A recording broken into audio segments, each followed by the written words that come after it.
Let me ask you something. You are in the middle of a conversation. Someone asks you the name of that actor. The one from that movie, the one you absolutely love. You have seen his face 100 times. You know his voice. You know the movies he was in. You know the feeling his performances give you. You can almost hear his name forming in your mouth, but nothing comes out. Just silence. And a strange, almost painful awareness that the word exists, that it is real, that it is yours, and yet your brain will not hand it to you. You say, "It's on the tip of my tongue." And everyone in the room nods. Because everyone, every single human being watching this right now has been there. But here is what nobody ever tells you. That moment, that frustrating, maddening, helpless moment, it is not a glitch. It is not a sign of poor memory. It is not a symptom of aging, or stress or distraction. It is one of the most sophisticated and revealing psychological events that happens inside the human mind.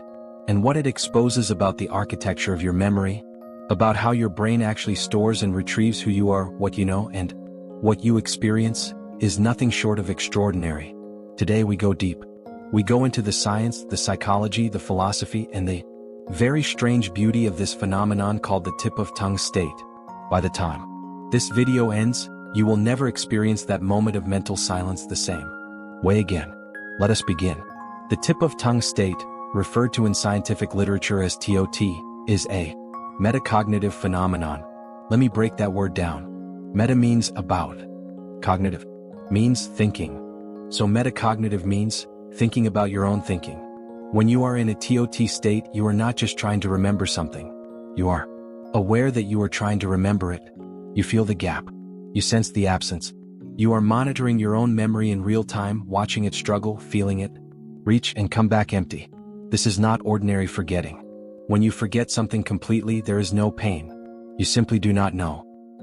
Someone asks you the name of the 14th President of the United States and you have no idea. You feel nothing except mild uncertainty. You shrug. You say, "I don't know," and you move on. But TOT is different. In TOT, you feel certainty without access. You know. You can sense the boundaries of the word, its weight, its rhythm, how many syllables it has. Sometimes the first letter. Sometimes a rhyming word floats to the surface, close but wrong. You might say, "Is it Montgomery? No. Morrison? No. It starts with M though. Think it starts with M." You are navigating the edges of a memory you cannot touch directly. And psychologists find this deeply, deeply fascinating. Why? Because this experience reveals that your memory is not a single system. It is not one unified vault where everything is stored together. Your memory is a collection of specialized systems, and TOT is what happens when those systems fall out of sync with each other. Here is the fundamental psychological truth you need to understand. Your brain stores the meaning of a word in one place, and the sound of a word in a completely different place. These are two separate neural systems, and they do not always communicate perfectly. The first system is called the semantic system. Semantic means related to meaning. This is the system that stores concepts, ideas, associations, and context. When you think of the word architect, your semantic system activates everything you know about architects. They design buildings, they study for years, they work with engineers. Frank Lloyd Wright was one. You need a degree, they carry blueprints. All of that meaning-based information lives in the semantic system. The second system is called the phonological system. Phonological means related to sounds and speech. This is the system that stores how words actually sound, their syllables, their stress patterns, their beginning and ending sounds, their rhythm when spoken aloud. This is the system that turns a concept into a speakable word. Now, in normal, fluid conversation, these two systems work together seamlessly and instantaneously. You think of a concept, the semantic system activates its signals. The phonological system retrieves the sound of the word. Your mouth forms the sounds and the word comes out. The entire process happens in milliseconds. You do not notice it because it works. But TOT is what happens when the semantic system fires perfectly, and the phonological system fails to respond. Your semantic system says, "I know this. I have all the meaning. I have all the context. I know exactly what we are looking for." And your phonological system says, "I heard you. I'm looking. I cannot find the sound right now." And you, the conscious you, sitting between these two systems, aware of both, feel the gap is physical almost a word-shaped hole in your mind. This is not a metaphor. This is literal neuroscience. Brain imaging studies have shown that during TOT states, the areas of the brain associated with semantic processing are highly active, while the areas associated with phonological retrieval show a specific and measurable pattern of incomplete activation. The signal reaches the phonological store, but it does not trigger the full retrieval sequence. You know the concept. You cannot retrieve the code. Now I want you to think about what this experience actually feels like from the inside, because this is where it gets psychologically rich. When you are in a TOT state, you experience something that philosophers call feeling of knowing. It is a metacognitive signal, a signal from your own brain to your conscious mind that says, the information exists. Keep searching. Do not give up. It is here. This feeling of knowing is not random. It is not wishful thinking. Research shows that people in TOT states are correct about the existence of the target word the vast majority of the time. If you feel like you know it, you almost certainly do know it. Your brain's internal monitoring system is remarkably accurate.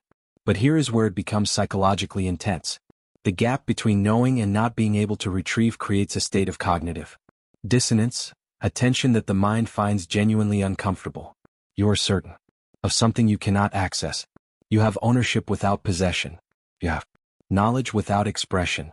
And this tension does something interesting to your behavior. You start searching compulsively.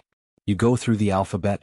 A, B, C, no, D, no. You try to think of related words, hoping one will drag the target word to the surface. You ask other people. You Google it. You pace. You snap your fingers. You close your eyes. You are doing something remarkable. You are using your conscious, deliberate reasoning to try to compensate for a failure in your automatic memory retrieval system. You are manually doing what your brain normally does automatically. And sometimes this works. And sometimes, frustratingly, it does not. And the harder you try, the more elusive the word becomes. This is called the blocking effect. This section should feel almost confrontational, direct and sharp. Have you ever noticed that the word often comes to you the moment you stop trying? You give up. You move on. You start talking about something else. And then, suddenly, seemingly out of nowhere, the word just appears in your mind. Fully formed, clear, obvious, as if it had been waiting politely for you to stop. Blocking the door. This is not coincidence. This is a well-documented psychological phenomenon with a very specific explanation.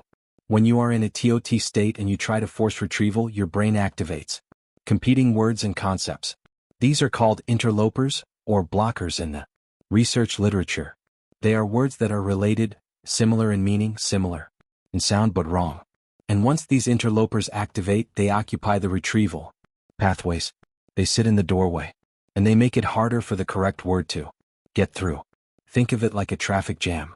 The correct word is trying to get through, but the road is now blocked by a dozen wrong words that your panicked searching activated. The more you search, the more traffic you create. The more you push, the more congested the pathway becomes. But the moment you stop, the traffic clears. The competing activations fade. The pathway opens. And the correct word slides through effortlessly. This is why some researchers describe TOT resolution as almost involuntary. The word comes back not because you worked harder but because you stopped working. You relaxed the system. You removed the interference. And the memory, which was always there, always accessible in principle, finally found its way to the surface. What does this tell us?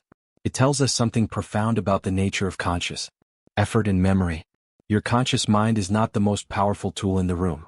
Your automatic background cognitive processes are vastly more sophisticated and capable than your deliberate, effortful thinking. When you force it, you interrupt it. When you trust it, it performs. Shift to data-driven, confident and precise. Now let us talk about who experiences TOT states most frequently, because the patterns here are psychologically revealing. Research consistently shows that TOT experiences increase with age. Older adults report more frequent TOT states than younger adults, and for a long time this was interpreted simply as memory decline, the aging brain forgetting more. But more nuanced research tells a different story. Older adults experience more TOT states not because they know less, but often because they know more. When a brain has accumulated decades of language, names, and concepts, the phonological retrieval system faces more competition. More information means more potential interlopers. More pathways mean more opportunities for interference. The TOT state in older adults is not a sign of decay. In many cases, it is a sign of density, a richly packed semantic network that creates more retrieval competition. Similarly, research shows that people who are bilingual or multilingual experience TOT states more frequently than monolinguals. Again, not because they know less, but because they have two or more phonological systems, two or more sets of word sounds competing for activation simultaneously. The semantic system fires and two phonological systems respond at once, sometimes interfering with each other. Highly educated individuals and those with larger vocabularies also report more frequent TOT experiences. The pattern is consistent: more knowledge, richer networks, more opportunity for retrieval competition. This reframes the entire experience. TOT is not a failure of intelligence. It is a byproduct of cognitive richness. Is what happens at the edges of an expansive mind. Now, this does not mean TOT is always benign. Under conditions of extreme stress, sleep deprivation, or certain neurological conditions, TOT frequency can increase in ways that signal genuine cognitive difficulty. But for the vast majority of people in the vast majority of moments, TOT is not pathology. It is architecture. Authoritative. Precise. No hesitation. Let us go deeper into the brain itself. When language retrieval works normally, a specific sequence of neural events occurs. It begins in an area called the left temporal lobe, specifically in a region associated with semantic memory, where meaning and context are stored. The concept activates. The neural network associated with that concept lights up, spreading activation to related meanings, related words, related experiences. From there, the activation travels to regions associated with phonological storage. The key area here is the left inferior frontal gyrus, a region critically involved in linking meaning to sound. In healthy, fluent retrieval, this region receives the signal from the semantic system and completes the phonological retrieval, pulling up the specific sequence of sounds that constitute the word. In a TOT state, neuroimaging research shows a very specific pattern. The semantic regions are fully activated. The signal reaches the inferior frontal gyrus. But the final step, the completion of phonological retrieval, does not occur. The activation is partial. It is like a circuit that has power flowing through it, that lights up to 90%, but does not complete the connection. And the brain knows this. The metacognitive monitoring system, associated with regions in the anterior cingulate cortex, detects the incomplete retrieval and signals conscious awareness. That signal is what you experience as the TOT feeling. The feeling of knowing. The awareness of the gap. So when you say, "It's on the tip of my tongue," you are describing, in lay language, a precise neurological event, semantic activation without phonological completion, flagged by your brain's own monitoring system. You are, in that moment, experiencing your own cognition at an unusually explicit and observable level. Most of the time, memory retrieval is invisible to you. TOT, you get to watch it fail in slow motion. And in watching it fail, you get a rare glimpse into the machinery of your own mind. Slow down. This section is philosophical, contemplative. Let the questions breathe. I want to take a step back from the neuroscience for a moment, because the tip of tongue state raises questions that go beyond brain scans and retrieval models. It raises philosophical questions about the nature of knowledge itself. What does it mean to know something? In the TOT state, you know something you cannot say. You have knowledge that is inaccessible to language. You have a concept that is real, accurate, and yours, but you cannot express it.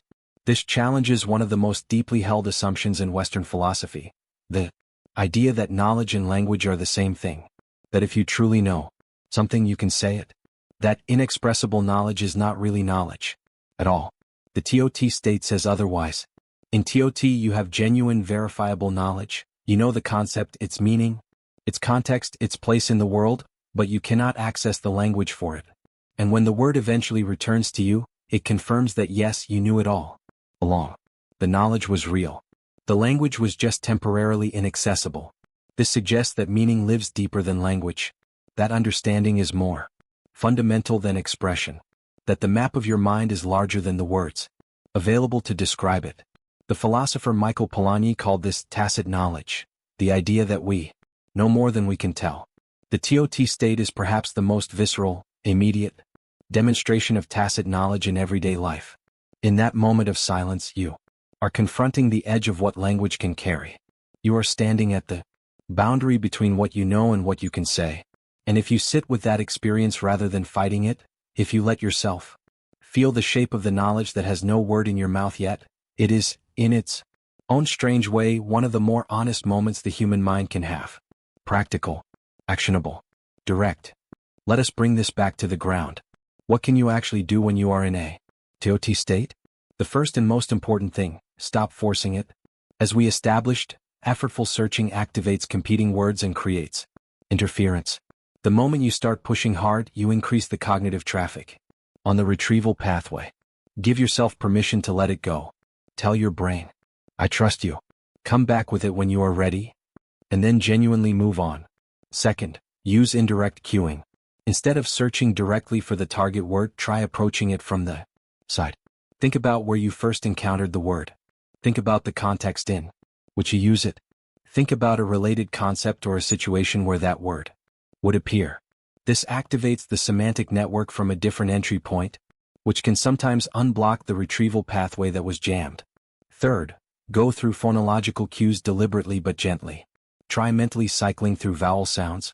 Try saying the word bab by bo bu silently and noticing if any of them feel right. Try imagining the length of the word. Is it one syllable? 2, 3? Does it end in a hard sound or a soft one? These light, exploratory cues can sometimes trigger the phonological system without the pressure that creates interference. Fourth, sleep on it.